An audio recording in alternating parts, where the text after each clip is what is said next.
জমজমাট ফুটবল প্রতিযোগিতা ভাতারের ঝুচকাডাঙ্গা ফুটবল মাঠে। পূর্ব বর্ধমানের ভাতারের ঝুচকাডাঙ্গা ফুটবল মাঠে মঙ্গলবার এক দিবসীয় মিশফিন ফুটবল প্রতিযোগিতার আয়োজন করা হয়। রাজ্যের বিভিন্ন প্রান্ত থেকে 8টি দলের মধ্যে খেলাটি অনুষ্ঠিত হয়। চূড়ান্ত পর্যায়ের ফাইনাল খেলায় মুখোমুখি হয় নমিতা এন্টারপ্রাইজ হুগলি বনাম লিসা 7 স্টার পান্ডুয়ার একাদশের মধ্যে।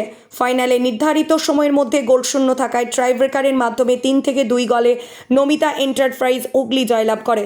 সেরা খেলোয়াড় হিসেবে নির্বাচিত হয় হুগলির শিবা মাড্ডি।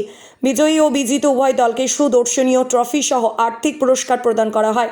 প্রতিযোগিতার প্রধান উদ্যোক্তা মিশকিন মণ্ডল জানিয়েছেন, বিগত 4 বছর ধরে এই ভাতারের ঝুচকাডাঙ্গা ফুটবল মাঠে প্রতিযোগিতার আয়োজন হয়ে আসছে। আশেপাশের হাজার হাজার ফুটবল প্রেমীরা অপেক্ষায় থাকেন এই খেলায় আনন্দ উপভোগ করার জন্য। এবারের খেলায় বিশেষ আকর্ষণ ছিল নাইজেরিয়ান ফুটবলারদের উপস্থিতি। খেলাটি মহিলা রেফারি দ্বারা পরিচালিত হয়। মূলত যুব সমাজকে মাঠমুখী করার লক্ষ্যে এই এলাকায় সাম্প্রদায়িক সম্প্রীতি অটুট রাখতে প্রতিযোগিতার আয়োজন। ঝুচকাডাঙ্গা মাঠে 8 দলীয় এক দিবসীয় বিরাট ফুটবল প্রতিযোগিতা চলছে।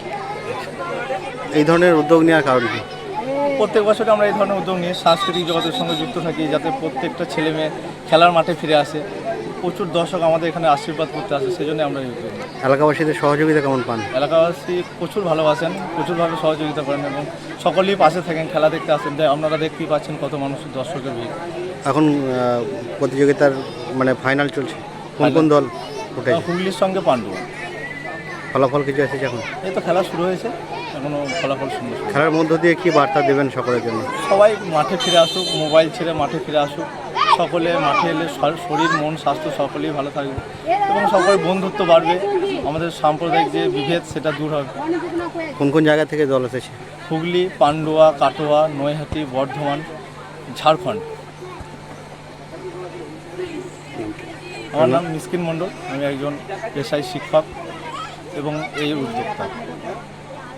6 ফুটের ট্রফি আছে এবং 20,000 টাকা এবং 15,000 টাকা পুরস্কার আছে। আর আমাদের বিশেষ সবথেকে বড় আকর্ষণ নাইজেরিয়ান প্লেয়ার খেলছে এবং মহিলা রেফারি দ্বারা আমরা সম্পূর্ণ খেলাটা পরিচালিত করছি। এখনও পর্যন্ত সুষ্ঠুভাবে কি খেলা পরিচালনা হচ্ছে? সুষ্ঠুভাবেই মানুষের সহযোগিতায় সুষ্ঠুভাবে খেলা পরিচালনা হচ্ছে।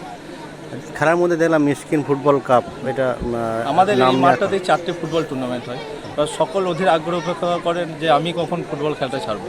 এবার আমি খেলা ছাড়লে মানুষ একটা আকর্ষণ থাকে, সকলেই চলে আসেন আমার খেলা দেখার জন্য। কারণ মানুষ আমরা ভালোবাসেন, সেই জন্যই আমাদের এই। কত বছর ধরে চলছে? 4 বছর ধরে। পূর্ব বর্ধমানের ভাতার থেকে শেখ মিলনের রিপোর্ট।